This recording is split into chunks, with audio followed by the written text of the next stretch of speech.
talking to somebody who may be watching this 50 years from now, like watching this video. Oh, the video. Video, when I put it to my YouTube channel, is just as raw footage. Tell the audience what our time period is, what we're going through, what you're referring to, because we all know it, but 50 years from now, are they going to understand what we just have gone through? Yeah, we're experiencing the pandemic as we speak. We still right now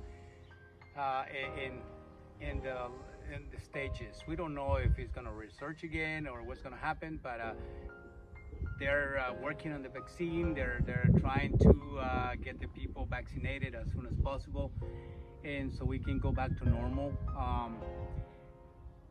Last night we had our opening with art with artist Marta Ponte in Pomona, and it felt so great to see other people, to see friends we haven't seen in a whole year that used to support us when we have our opening. And even though we were wearing masks and keeping our distance, it was a great feeling. It was a feeling of art matters. Yesterday people came in. There was only 2 galleries open in Pomona, but there was a lot of people eager to come over and experience art.